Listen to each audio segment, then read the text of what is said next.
Bismillahirrahmanirrahim.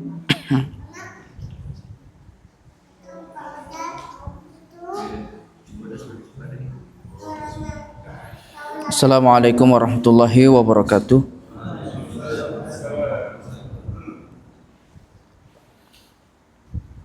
Alhamdulillahi rabbil alamin. Nahmaduhu wa nasta'inuhu wa nastaghfiruh.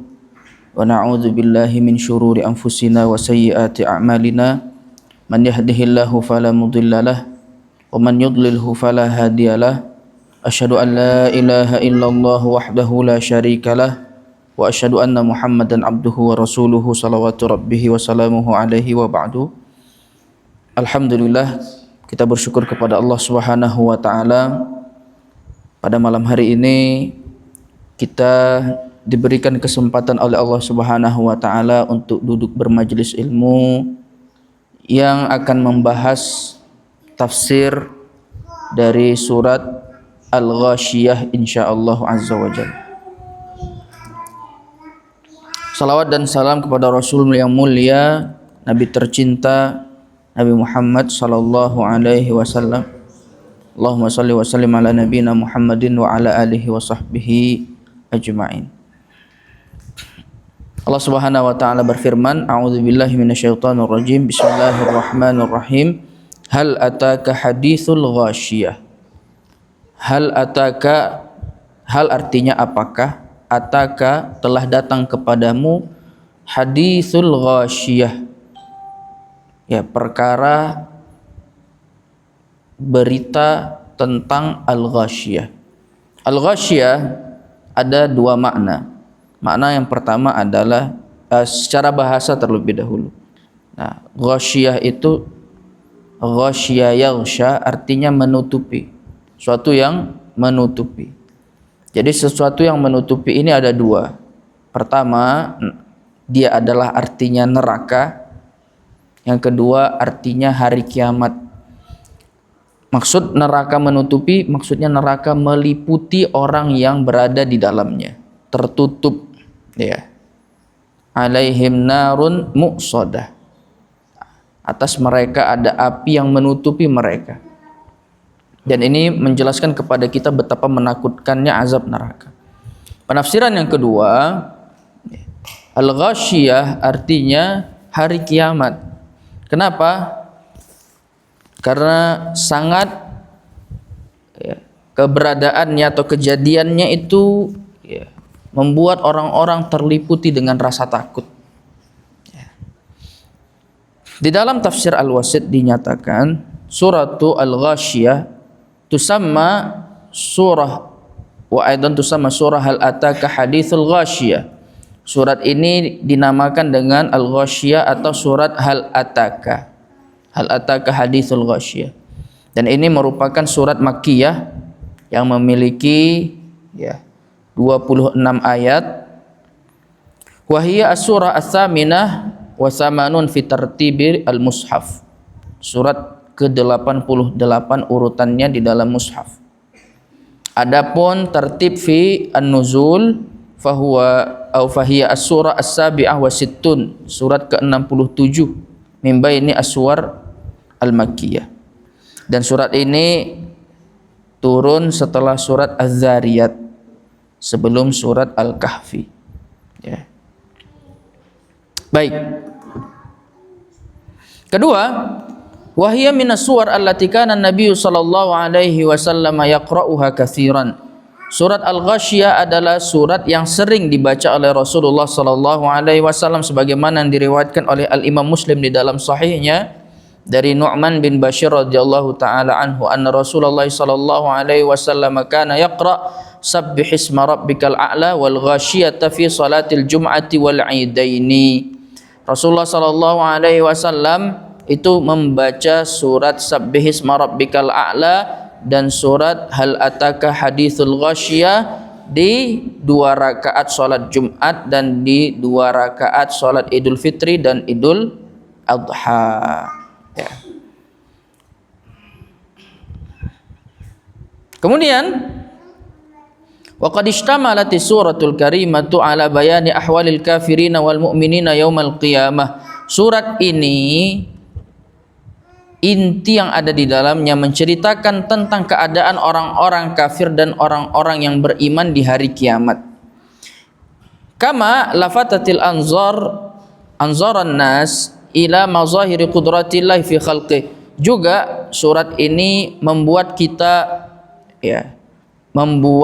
terpanggil untuk melihat betapa maha bisanya Allah Subhanahu wa taala, maha hebatnya Allah Subhanahu wa taala, dan itu ditunjukkan atas kemampuan Allah Subhanahu wa taala atas makhluk-makhluknya. Kemampuan Allah menciptakan makhluk-makhluknya. Di mana kita mengetahui bersama bahwasanya manusia tidak bisa menciptakan makhluk seperti makhluk yang telah diciptakan oleh Allah Subhanahu wa taala. Dan mereka wa annahum sayaudduna ilaihi lil hisabi wal jazai inna ilaina iyabahum. Dan mereka semuanya akan dikembalikan kepada Allah Subhanahu wa taala untuk dimintai pertanggungjawaban, untuk dihisab. Jadi ayat ini menjelaskan kepada kita bahwasanya kita hidup di dunia ini harus berhati-hati karena setiap apa yang kita lakukan akan dimintai pertanggungjawabannya oleh Allah Subhanahu wa taala. Kemudian hal ataka hadithul ghasyiyah, artinya ayyuhar rasul, hal balaghaka ayyuhar rasul karim atau ayyuhal mukhatab hadithu yaumil qiyamah. Apakah telah sampai kepadamu wahai Muhammad, wahai engkau yang diajak bicara di dalam ayat ini, apakah telah sampai kepadamu berita tentang hari kiamat? Kemudian ayat selanjutnya, wujuhu yawma idzin khasyi'ah. Wajah-wajah pada hari tersebut khasyi'ah, tertunduk, terhina. Tentu wajah di sini yang dimaksud adalah wajah orang-orang kafir. Wujuhun, berkata Al-Imam Ibnu Katsir, ay zalilatun. Mereka terhina sebagaimana yang dikatakan oleh Qatadah dan Abdullah bin Abbas, takhsha wa la yanfa'uha amaluha. Mereka itu tertunduk, terhina, dan amalan-amalan mereka tidak mampu menyelamatkan mereka, tidak memberi manfaat apapun. Nah, ayat yang ketiga ini yang luar biasa, perlu menjadi renungan untuk kita semuanya, orang-orang yang sudah beramal saleh. Amilatun nasibah, bekerja keras lagi kepayahan. Sebelumnya dari dua makna al-ghasyiyah yang dipilih oleh terjemahan mushaf kita di Indonesia atau Departemen Agama, artinya adalah hari kiamat. Jadi bukan api neraka. Yang dipilih adalah hari kiamat, meskipun dia bisa saja ditafsirkan dengan neraka. Amilatun nasibah, beramal dengan amalan yang banyak, amalan yang meletihkan, tapi masuk neraka. Nah, ini kan menjadi problem ini, Pak. Beramal dengan amalan yang banyak, amalan yang memayahkan, yang meletihkan, tapi masuk neraka. Berkata Imam Ibnu Katsir di dalam tafsirnya, amilatun nasibah ay qad amilat amalan katsira. Dia telah beramal dengan amalan yang banyak, wa nasabat fihi, dan dia telah capek, wa suliyat yaumal qiyamah naran hamiyah, akan tetapi dibakar di neraka jahanam. Berkata Al-Imam Al-Qurtubi, qadima Umar ibn al-Khattab radhiyallahu anhu asy-Syama. Umar bin Khattab datang berkunjung ke Syam.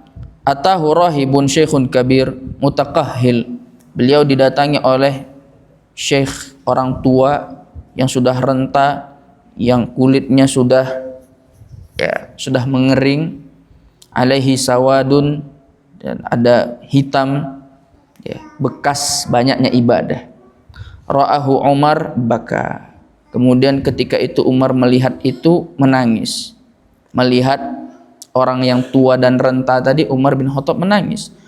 Faqala lahu ya Amirul Mukminin. Orang-orang mengatakan, wahai Amirul Mukminin, wahai pemimpin kami, memimpin orang-orang yang beriman, mayu bekik, apa yang membuat engkau menangis? Qala hadzal miskin, talaba amran falam yusibhu. Lihatlah orang tua yang renta ini, dia mengejar sesuatu tapi dia tidak mendapatkannya. Wa raja rajaan fa akhta'ahu, dan dia berharap sesuatu dan dia tidak mendapatkan harapannya. Kemudian Umar membaca firman Allah Subhanahu wa taala, wujuhu yauma idzin khashi'ah 'amilatun nasibah. Nah, sebagian ulama di antaranya Ali bin Abi Thalib mengatakan ayat ini berlaku untuk ahli bid'ah, dan di antaranya adalah orang-orang Khawarij. Orang-orang yang beribadah dengan ibadah yang banyak tetapi tidak sesuai dengan tuntutan Rasulullah SAW. Bahkan orang-orang Khawarij itu sangat kental sekali akidah mereka yang suka mengkafirkan orang lain, bahkan menghalalkan darah kaum muslimin. Ketika Rasul berbicara tentang ibadahnya orang Khawarij, Rasul mengatakan tahqiruna salatakum bi salatihim wa siyamakum bi siyamihim. Kalau kalian bandingkan salat sama puasa kalian dengan salat sama puasa mereka, kalian akan kagum dengan ibadah orang-orang Khawarij. Kalian akan menganggap ibadah kalian enggak ada apa-apanya sama sekali. Akan tetapi Rasul mengatakan walakinnahum yamrukuna minad dini kama yamruku as-sahmu minar ramiyah. Akan tetapi mereka telah melesat, melenceng dari agama sebagaimana melencengnya anak panah. Dan ini penting sekali bahwasanya Bapak dan Ibu yang dirahmati oleh Allah Subhanahu wa taala, amalan tidak hanya dilihat dari banyak dan sedikitnya, tapi yang dilihat adalah benar, tepat atau tidak tepatnya. Sedikit amalan namun tepat sesuai dengan apa yang Allah inginkan, itu dicintai oleh Allah Subhanahu wa taala, daripada amalan yang banyak tapi Allah tidak meridhoinya atau Allah Subhanahu wa taala tidak merestuinya. Sama seperti kita ketika kerja di salah satu perusahaan, seandainya apa yang kita kerjakan itu adalah yang diperintahkan oleh perusahaan, sesuatu yang diperintahkan oleh perusahaan, maka perusahaan akan menganggap kita adalah karyawan yang baik. Namun sebanyak apapun kerja kita kerjakan, tapi perusahaan nggak pernah mau kita melakukan hal itu, maka kita akan dicap oleh perusahaan sebagai karyawan yang tidak baik. Ya, begitu juga. Oleh karenanya setiap kita yang ingin beramal, hendaklah kita beramal di atas ilmu, di atas Al-Quran, Sunnah, dan bagaimana para ulama memandu kita untuk mengamalkan Al-Quran dan Sunnah tersebut. Karena Al-Quran dan Sunnah tidak bisa dipahami sendiri.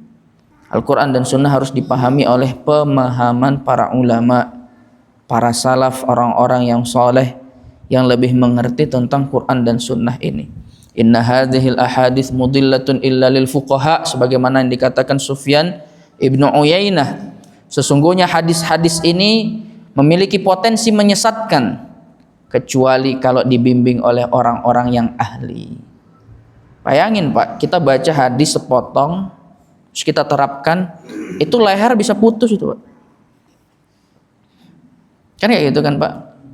Ya, umirtu an uqatilan nas hatta yashhadu alla ilaha illallah. Aku diperintahkan memerangi manusia sampai mereka bersyahadat. Syahadat enggak? Cetak. Aku diperintahkan untuk memerangi manusia. Apakah seperti itu cara mengamalkannya?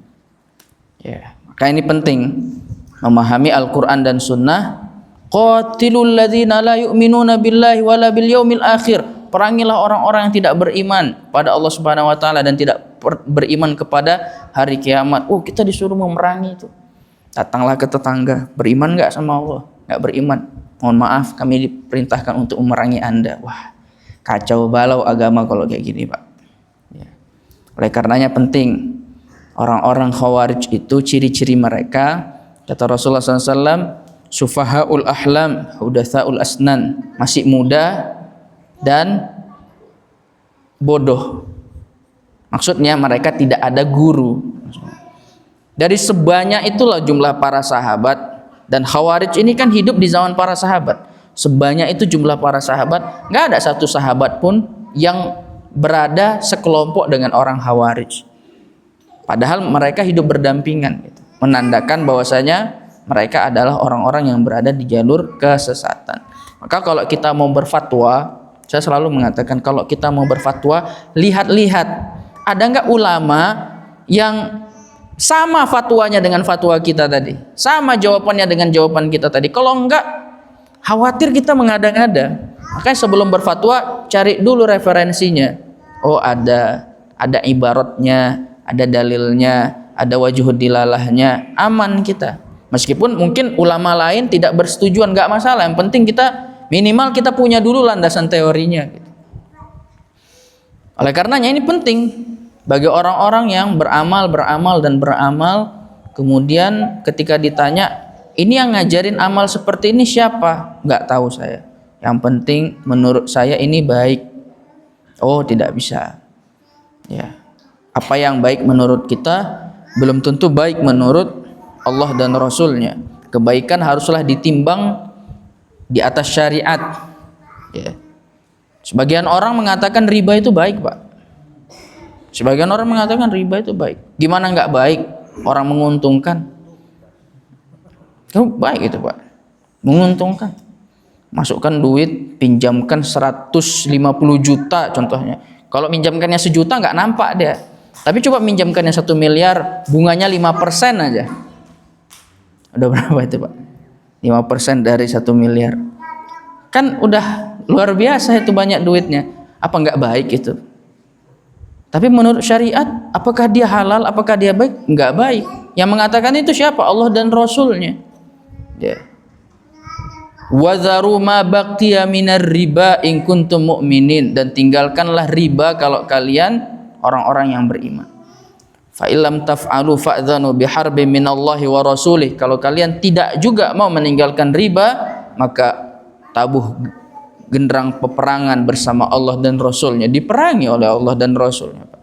Hidup seperti apa yang dialami seorang hamba ketika dia diperangi oleh Allah dan Rasulnya? Mana kebahagiaan hidup? Tasla naran hamiyah tadkhulu tilkal wujuh naran harrah tuqasi harraha. Mereka masuk ke dalam api yang sudah mencapai puncak dari rasa panas, ya. Sangat panas. Tusqa min ainin aniyah. Mereka diberi minum dari sumber air yang sangat-sangat panas. Jadi penduduk neraka juga makan dan minum. Hanya saja ketika mereka minum bertambah pula kesengsaraan mereka. Ini luar biasa, Pak. Mereka itu kehausan. Ibnu Utsaimin mengatakan penduduk neraka itu kehausan ketika mereka itu sudah berdiri ribuan tahun di padang mahsyar tanpa makan, tanpa minum, maka ditambah lagi kondisi di neraka yang amat panas. Jadi mereka memang harus minum, mau nggak mau mereka harus minum. Tetapi tatkala mereka minum, wasukuma an hamiman faqatta'a am'a'ahum. Tatkala mereka minum, kemudian usus mereka terpotong-potong. Belum pernah kita melihat air sebegitu panasnya, Pak. Yang kalau diminum akan memotong-motong usus yang ada di dalam perut kita. Dan mereka akan meminumnya sebagaimana unta yang kehausan. Mereka meminum dengan porsi yang sangat banyak. Semoga Allah Subhanahu wa taala melindungi kita.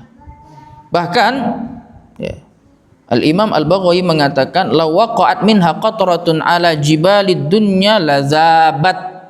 Seandainya satu tetes saja dari air neraka itu diteteskan ke dunia, diteteskan ke atas gunung-gunung, maka gunung-gunung akan mencair. Itu gunung, Pak, mencair.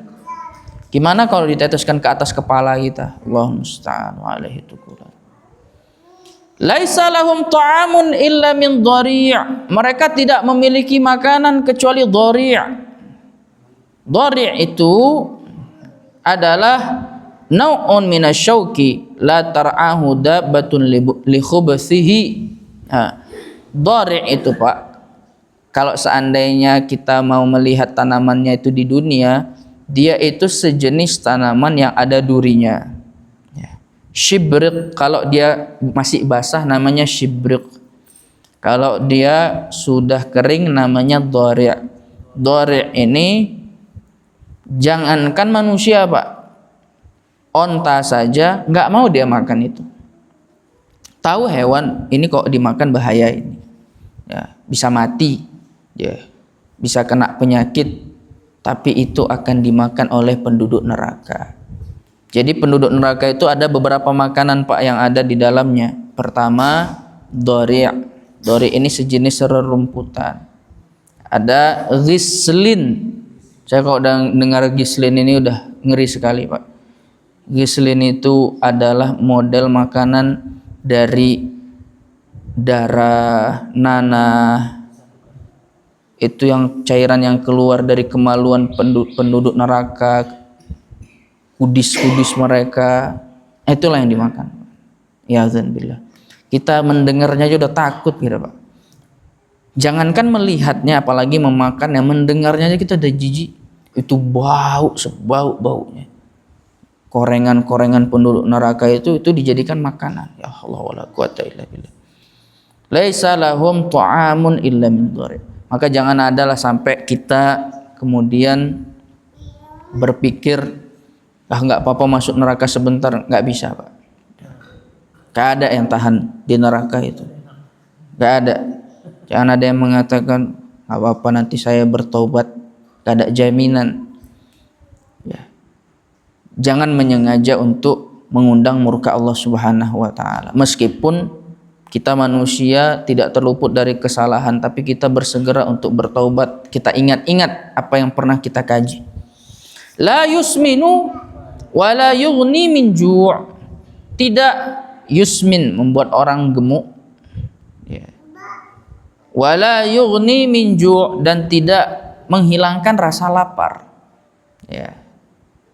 Tidak. Qala al-mufassirun, berkata al-Imam Al-Baghawi, ya. Di sini falamma nazalat hadhihi al-ayah qala al-musyrikun inna ibilana latasmanu 'ala ad-dari'. Ya.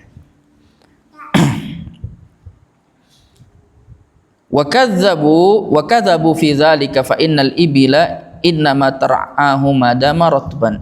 Jadi dhari' ini ketika dia saya bilang apa tadi Pak? Kalau dia masih basah namanya saya bilang apa tadi? Shibrik ya.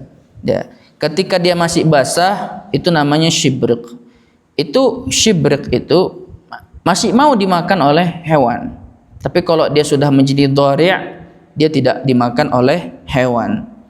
Nah, makanya orang-orang kafir Quraisy ketika mendengar ayat ini mereka mengatakan, "Lah, kalau begitu enak, kita makan aja nanti, kita makan aja itu apa tadi?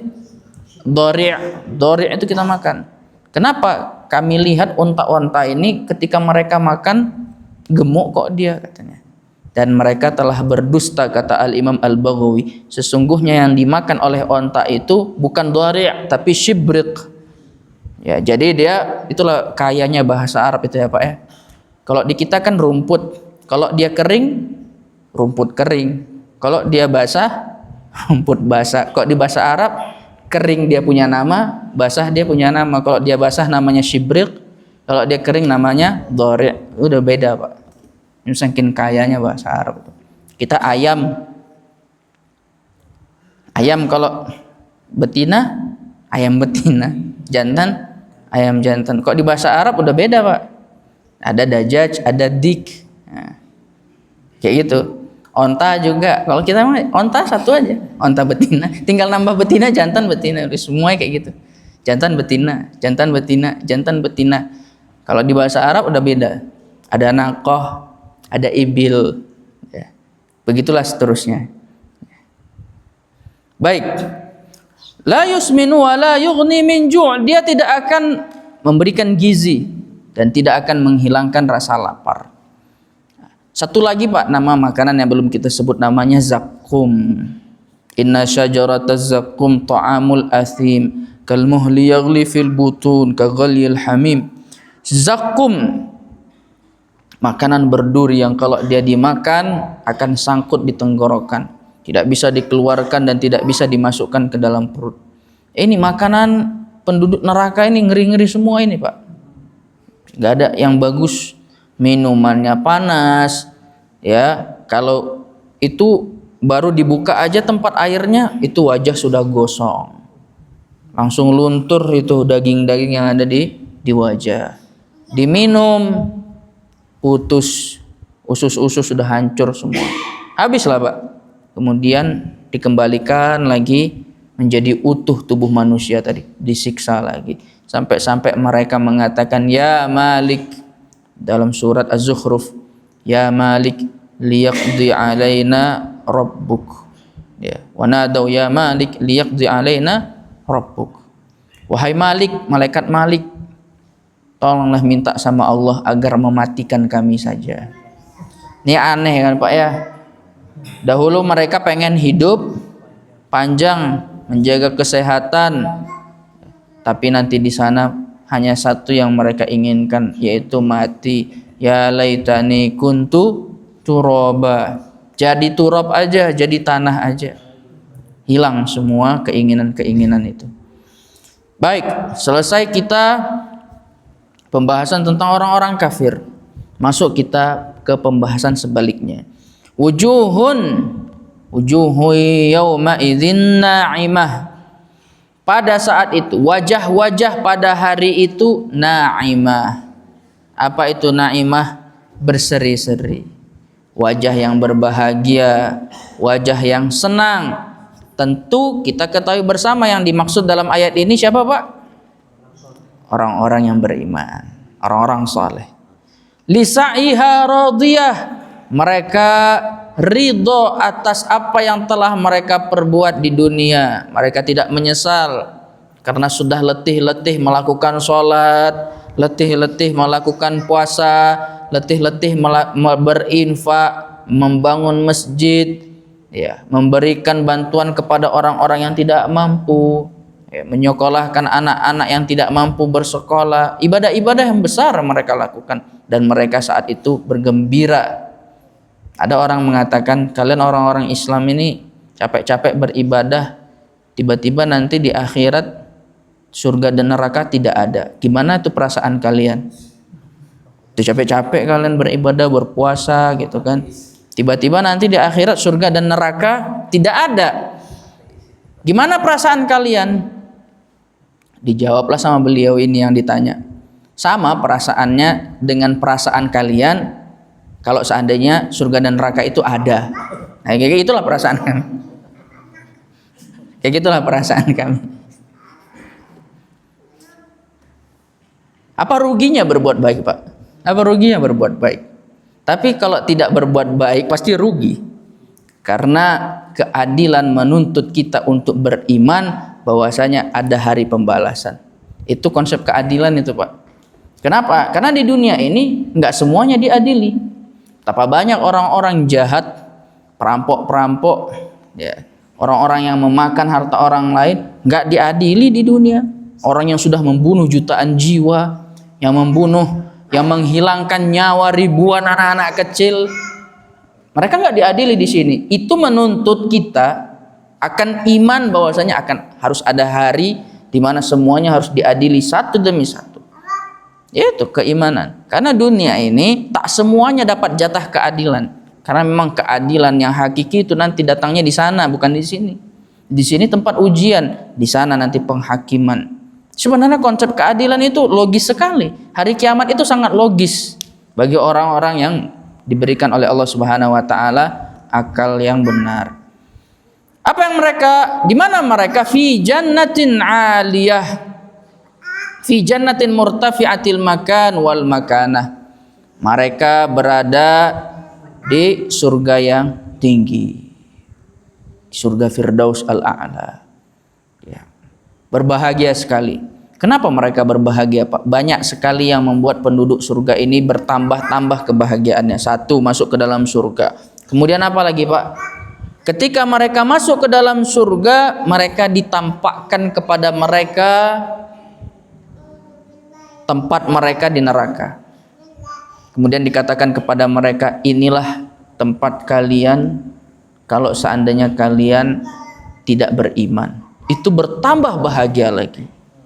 Yang ketiga, ditampakkan kepada mereka orang-orang yang disiksa di neraka jahanam, sehingga mereka makin merasa bahagia. Maksud bahagia di sini mereka bersyukur terselamatkan. Ya Allah, seandainya saya di situ gak sanggup saya, ya Allah. Alhamdulillah saya posisinya di sini. Sama kayak bapak pak naik motor, tiba-tiba bapak singgah di bawah pohon, minum es kelapa terserah bapak gitu kan. Secara rinciannya itu kembali kepada masing-masing. Tiba-tiba entah kenapa bapak berangkat, geser sedikit lah gitu kan. Ya, tiba-tiba pohonnya jatuh. Bapak melihat pohon itu, Pak. Itu pasti bapak senang itu. Kenapa? Alhamdulillah diselamatkan oleh Allah Subhanahu wa taala. Padahal bapak ketika itu tidak sedang dikasih uang 1 juta. Tapi bahagianya bisa jadi lebih bahagia daripada dikasih 1 juta. Kenapa? Diselamatkan oleh Allah Subhanahu wa taala. Jadi kita melihat satu musibah dan kita melihat Allah Subhanahu wa taala kemudian memberikan kita keselamatan dari musibah itu kebahagiaan.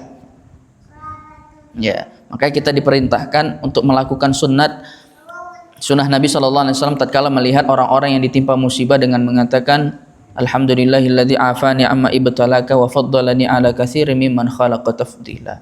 Segala puji bagi Allah yang telah menyelamatkan saya dari musibah yang menimpa engkau.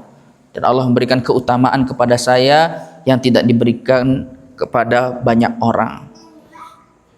Selanjutnya, la tasma'u fiha laghiyah. Mereka tidak mendengar laghiyah, tidak mendengar hal-hal yang sia-sia di dalamnya, yaitu di dalam surga. La yasma'u fil jannati allati hum fiha kalimata laghwin. Mereka tidak mendengar kata-kata yang sia-sia. Kalau kata-kata yang sia-sia saja mereka tidak mendengar, apatah lagi kata-kata yang menyakitkan hati. Ya. Fiha ainun jariyah. Di dalamnya ada mata air yang mengalir. Ya. Berkata di dalam tafsir Al-Wasit dikatakan fi hadhil jannah uyunun tajri bil ma'i al-'adbi az-zalal al-mutadaffiq, air yang memancar, air yang segar diminum, ya. Dan ini banyak, bahkan sungai-sungai, anharun min ma'in ghairi asin, dari air yang tidak air yang segar, yang kemudian air sungai yang terbuat dari susu, air sungai yang terbuat dari khamar, air sungai yang terbuat dari madu. Wah, ini kenikmatan luar biasa, Pak. Kalau kita di sini kalau mau beli madu agak mahal sedikit mungkin harganya. Kalau di sana sungai gratis. Luar biasa, ini kenikmatan surga. Memang betul-betul lah hal min musyammirin, sebagaimana kata Rasulullah SAW. Adakah orang yang ingin menyingsingkan lengan bajunya, yang ingin bersemangat untuk apa? Untuk satu kenikmatan bernama surga. Limithli hadza falyamalil amilun. Untuk surga ini hendaklah kita bersemangat. Cuman masalahnya Pak, yang menjadi masalah itu, ini kan surga ini hal yang gaib, tak terlihat oleh mata. Inilah yang membuat iman naik turun itu Pak. Diuji keimanan kita kepada perkara yang gaib. Kok seandainya nampak sama kita surga itu Pak, nampak terlihat sama kita sekali ya seumur hidup, tidak putus-putus sholat jamaah gitu Pak. Tak ada putus, tak ada masbuk. Sekali aja nampak sama kita neraka seumur hidup, nampak sama kita neraka, semangat kita Pak beribadah, takut kita berbuat maksiat. Tapi ini kan namanya kan ujian. Kalau ujian kan bocorannya kan, jawaban dari soalnya kan nggak boleh ditunjukkan. Kalau ditunjukkan udah hilang ujiannya. Makanya kalau inda muayanatil azab la tanfa'u taubah, ketika sudah terlihat siksa itu, taubat udah nggak berguna lagi. Ketika sakarat udah nampak sama kita malaikat maut itu, udah nggak bermanfaat lagi taubat. Falam yaku yanfa'uhum imanuhum lamma ra'au ba'sana, kata Allah Subhanahu wa taala dalam surat Ghafir. Dan mereka tidak lagi bermanfaat iman mereka tatkala mereka sudah melihat siksaan kami. Udah. Maka kita betul-betul dituntut di majelis ilmu ini untuk kemudian memancing keimanan kita sehingga betul-betul seakan-akan akhirat itu terlihat oleh mata kepala kita, Pak. Itulah fungsi duduk di majelis ilmu. Wa dzakir fa inna dzikra tanfa'ul mu'minin, supaya menghadirkan. Hanzalah radhiyallahu taala anhu pernah mengatakan kepada Abu Bakar, sungguh Hanzalah ini munafik. Kenapa? Kenapa wahai Hanzalah engkau berkata demikian? Kita kalau sedang duduk bermajelis dengan Rasulullah SAW, kemudian Rasul berbicara tentang surga dan neraka, ka'annahuma ra'yal ain, seakan-akan surga dan neraka itu ada di pelupuk mata kita. Berarti memang Rasulullah ini sangat luar biasa memvisualisasikan surga dan neraka itu. Makanya Rasul ini memiliki fasaha yang luar biasa. Kalau Rasul ngasih ceramah, itu surga dan neraka itu seakan-akan dilihat oleh para sahabat. Nah, itu memang, makanya Pak, berbicara tentang surga dan neraka itu memang harus sering-sering.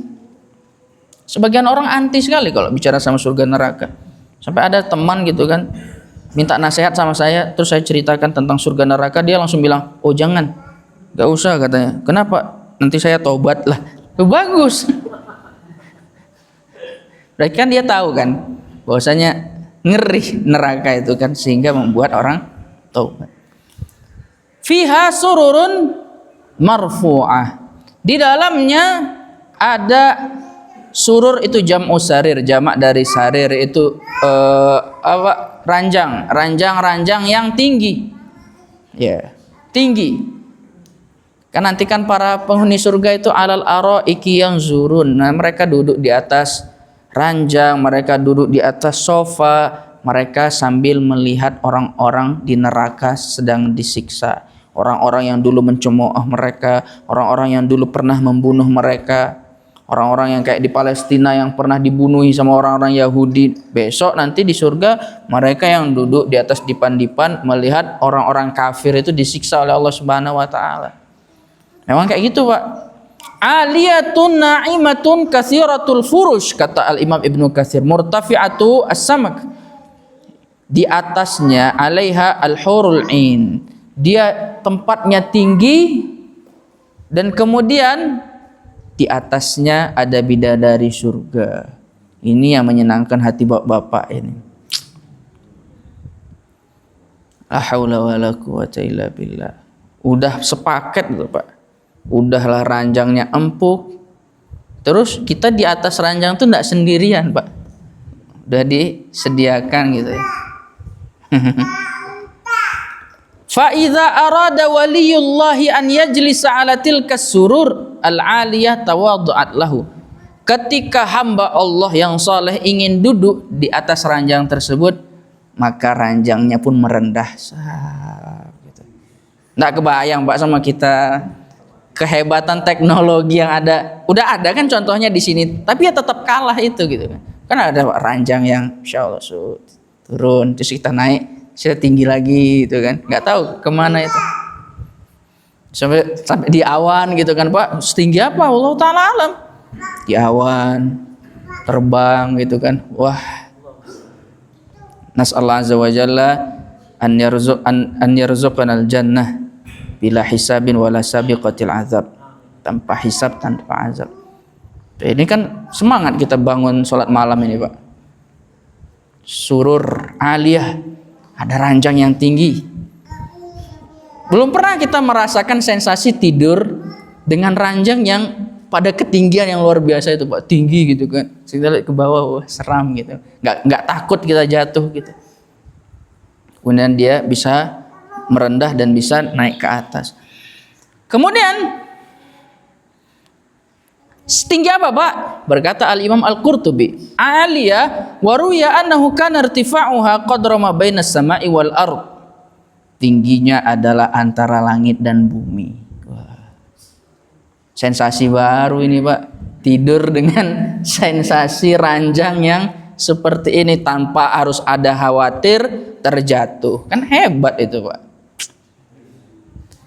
Liyara waliyullah malakahu haulahu, agar kita bisa melihat malaikat-malaikat Allah Subhanahu wa taala yang ada di sisi Allah Subhanahu wa taala. Nanti kita di surga kita akan melihat Allah Subhanahu wa taala.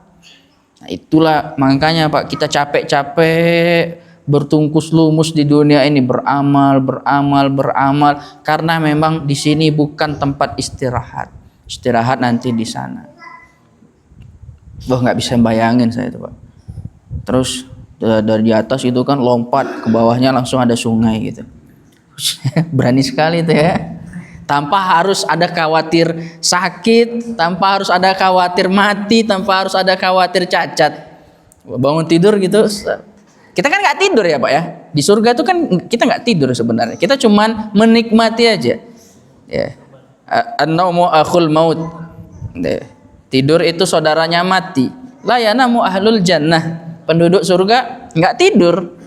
Tidur itu kan kelemahan gitu kan Pak. Sementara nanti kita di sana mau senang-senang gitu kan. Naik ke atas sarir, ke atas ranjang, terus lompat ke sungai, suka-suka hati aja. Kita bisa minta kok sama Allah Subhanahu Wa Taala, dikasih sayap gitu kan. Serah Bapak mau minta apa? Ada yang nanya, Pak Ustadz, besok nanti di surga bisa main bola nggak? Gitu. Ustadznya jawab bisa aja. Cuma masalahnya yang mau main bola sama antum siapa? Orang sibuk sama bidadari semua gitu kan. Ya kalau bilang bisa ya bisa aja gitu kan, kenapa nggak bisa gitu, minta apa aja bisa. Bahkan Ibnul Qayyim rahimahullah dalam kitabnya Hadil Arwah ila Biladil Afrah itu, tamasya ke negeri surga itu, lo mengatakan bahkan nanti ada ibu-ibu yang meminta agar merasakan sensasi hamil. Ingat dia dulu pernah hamil gitu kan. Ada orang, Rasul pernah cerita di hadapan para sahabat, itu yang membuat Rasul tertawa. Kelak nanti di surga ada seorang yang dia mengatakan seperti ini, ya Allah izinkan saya untuk menanam, untuk berkebun. Kemudian dia berkebun, ditanam langsung tumbuh. Kemudian Arab Badui mengatakan, ini orang yang minta itu pasti orang Madinah katanya. Kalau orang Madinah itu suka berkebun. Rasulullah langsung tertawa mendengar kata-kata si Arab Badui tadi. Tahu-tahu aja dia gitu. Wa namariqu masfufah. Ya. Namariq wasaid marsusun ba'duha ila ba'din, bantal-bantal kecil yang disusun. Jadi di atas ranjang ada bantal-bantal. Wah. Wa zarabiyyu mabatsusah busutun katsirah. Kita supaya menyesuaikan, yaitu ada permadani atau karpet, semacam karpet yang dihamparkan. Di sini kalau terjemahan bahasa Indonesianya permadani yang terhampar ya. Bisa karpet-karpet yang terhampar. Ya. Ini penghuni surga seperti itulah kenikmatan, dan masih banyak lagi Pak. Belum lagi cerita tentang makanannya ini, minumannya, belum lagi cerita tentang yang lain-lainnya. Sampai di sini aja kita membayangkannya udah luar biasa gitu Pak ya. Saya baru bercerita tentang ranjang loh tadi. Belum bercerita tentang apa yang dilakukan di atasnya gitu. Masih bercerita tentang tempatnya. Belum lagi nanti yang lainnya, bagaimana orang itu makan, bertemu dengan keluarga, ala sururin mutaqabilin. Mereka itu di atas ranjang saling hadap-hadapan, bertemu dengan teman-teman lamanya, keluarga-keluarganya yang udah masuk surga. Wah, itu senangnya minta ampun. Weh, antum masuk surga juga ya akhirnya gitu kan. Bisa aja gitu. Alhamdulillah. Oh, antum taubat ya sebelum meninggal, antum taubat ya ternyata. Iya, taubat. Alhamdulillah, kan gara-gara antum juga nih gitu. Ala sururin mutaqabilin, sambil makan, sambil minum. Minumannya minuman arak Pak, minuman khamar gitu kan ya. Nanti kan ada di situ kan, kita sudah lewat nggak tadi tentang wa akwabun? Oh belum ya. Sururun wa akwabun maudhu'ah, kelewat satu ayat tadi Pak ya. Wa akwabun maudhu'ah. Akwab itu jamak dari kub. Kub itu, kalau ini bukan kub, kalau dia kub itu nggak ada ininya Pak. Ini nggak pakai ini. Jadi itu namanya kubun. Biasanya kalau ketika Allah berbicara tentang gelas, itu sudah sepaket dipahami, di dalam gelasnya ada arak, ada khamar ya. Wa akwabun maudhu'ah, yang diletakkan dekat dengan penghuni surga. Ini mulai ini Pak. Mereka di atas dipan-dipan sambil minum-minum, sambil makan-makan, sambil bercengkrama satu sama lain, berbicara, semuanya yang indah-indah. Makannya pun gak ada bosan-bosannya, dari satu kunyahan berpindah ke kunyahan berikutnya, itu kenikmatan yang berbeda. Satu kunyahan dengan kunyahan berikutnya itu sensasinya berbeda-beda. Tidak khawatir harus kenyang, tidak khawatir harus kembung perutnya, tidak harus khawatir ke kamar mandi, tidak ada kekhawatiran. Makan betul-betul menikmati apa yang telah Allah hidangkan di dalamnya. Dan semoga tujuan kita belajar di sini agar menambah keimanan dan amal soleh kita, serta harapan kita agar Allah Subhanahu wa taala takdirkan kita menjadi salah satu yang kemudian menikmati apa yang Allah telah hidangkan di dalam surganya. Amin ya rabbal alamin. Bila ada pertanyaan kita persilahkan. Wallahu taala alam bissawab.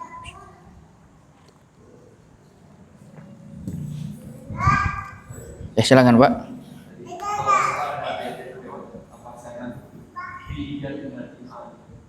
Ya, udah kita bacakan. Ya. Di surga yang tinggi.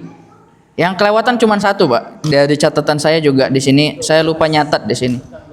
Ya, tentang gelas.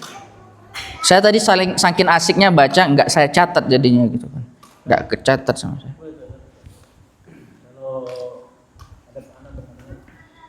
Bahwa istri yang solehah itu adalah ratunya ibadah. Iya. Iya memang betul Pak. Jadi istri-istri kita ketika mereka adalah orang-orang yang beriman, orang-orang yang taat kepada Allah Subhanahu wa taala, kelak nanti di akhirat dia tetap menjadi istri kita dan dia tentu akan lebih cantik daripada bidadari surga. Lebih cantik. Ya. Bahkan dia adalah sayyidatuhunna. Dia adalah ratu bagi mereka. Jadi bidadari-bidadari surga dibandingkan dengan wanita bumi yang masuk surga yang mereka adalah orang-orang soleha, tetap lebih unggul mereka. Karena memang fungsi bidadari surga, wildanun mukhalladun, fungsi mereka adalah khidmat. Ya, fungsi. Yang menikmati itu kita.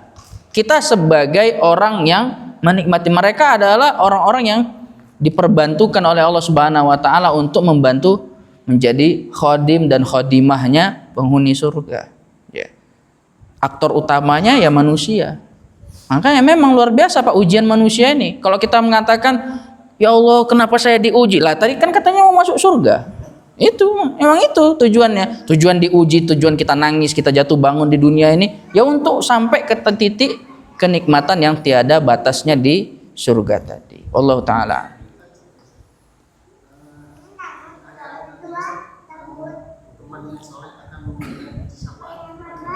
Ya.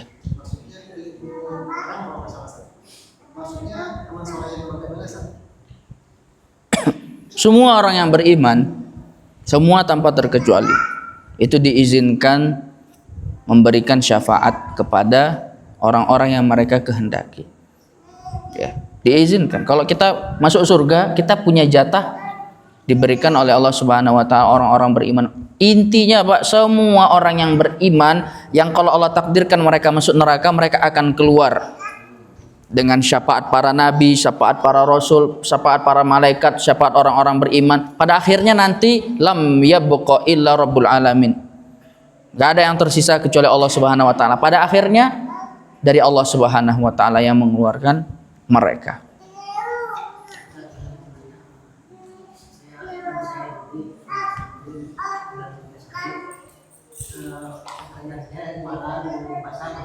Iya Pak. Itu masalah riba kan, kalau pasarnya hampir semua itu kan melibatkan bank gitu. Iya. Itu emang riba semua gitu. Kayak udah terlanjur itu gimana? Allah Subhanahu wa taala berfirman, falakum ru'usu amwalikum fa in tubtum falakum ru'usu amwalikum. Kalau kalian sudah bertaubat, maka pegang ru'usu amwalikum, modalnya, jangan dilanjutkan lagi.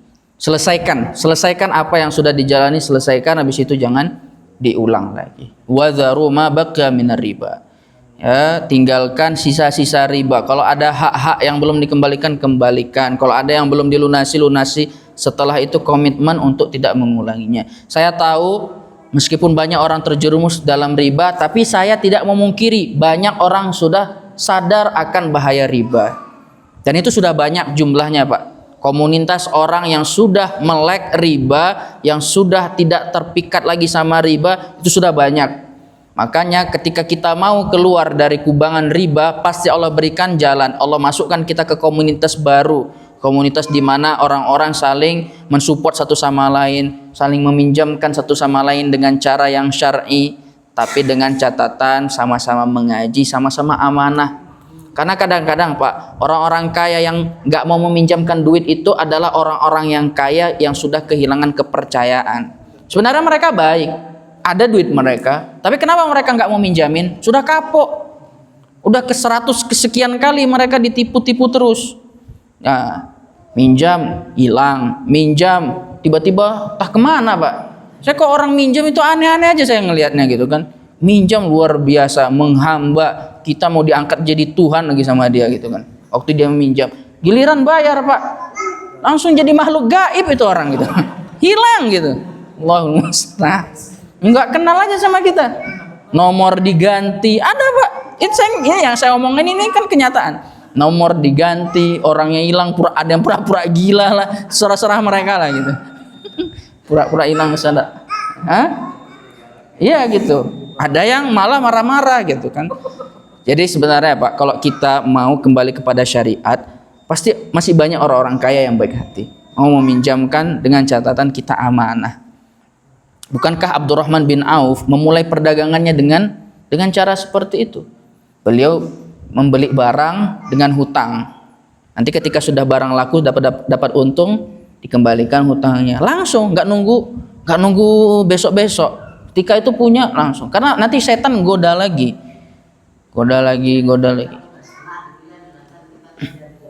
Ya.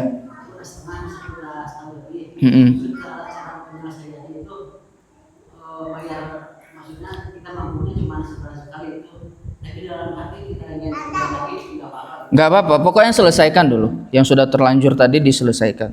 Kalau seandainya bisa dibatalkan lebih bagus lagi. Kalau seandainya itu memungkinkan, hukum membolehkan itu di Indonesia, tidak menjadi dibawa nanti ke pengadilan dan lain sebagainya, itu lebih bagus lagi. Ya, wallahu taala. Tergantung gimana cara kreditnya, Pak. Kredit itu nggak semuanya riba. Saya udah menjelaskan panjang lebar ya, kredit yang riba dengan kredit yang tidak riba. Kalau kreditnya berdua gitu kan, Bapak kredit sama Pak Fahmi contohnya kan, antara Bapak berdua aja, itu syar'i ya nggak masalah. Tapi kalau Bapak ada yang menalangi, terus Bapak bayar lebih ke yang menalangi, itu namanya minjam. Bukan ke Pak Fahmi Bapak bayarnya, tapi ke dia yang menalangi tadi. Harga sepeda motor 10 juta, terus dibayarkan sama dia 10 juta, nanti Bapak bayar ke dia 15 juta. Itu Bapak bukan beli sepeda motor, tapi minjem duit ke dia gitu. Nah, kalau seperti itu model kreditnya maka riba. Ada, Pak? Ya. Ini wakil dari perempuan menanyakan, kalau di sana ada bidadari, bagaimana dengan bidadari? Ya, ada pertanyaan dan Ini sudah pernah juga saya jawab di majelis ini, bahwasanya perempuan mereka akan bersama suaminya saja, dan Allah Subhanahu wa taala Maha tahu apa kebutuhan kita. Allah jadikan perempuan di surga itu wa naza'na ma fi sudurihim min ghillin ikhwanan ala sururin mutaqabilin. Allah itu sudah mencabut penyakit-penyakit hati, cemburu-cemburu segala macam yang enggak bagus-bagus itu udah Allah cabut semuanya. Jadi enggak usah khawatir, Pak. Enggak ada itu istilah nanti suami takut istri, itu semua di dunia itu, Pak. Istri cemburu itu cuman permainan di dunia. Di sana udah enggak ada. Iya, sedangkan yang jomblo aja dapat pasangan gitu kan.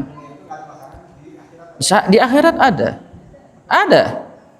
Karena yang jomblo kan bukan cuma laki-laki kan, Pak. Nah. Insya Allah, Pak. Yang penting masuk surga aja dulu. Cuma masalah-masalah itu bisa diatur, Pak. Masuk dulu surga. Nanti kalau yang lain-lain, ya Allah ini bisa nggak? Bisa gitu kan. Nah. Sallallahu wasallam ala nabiyina Muhammadin. Subhanakallahumma wabihamdik Asyhadu an la ilaha illa anta astaghfiruka wa atubu ilaik. Wassalamualaikum warahmatullahi wabarakatuh.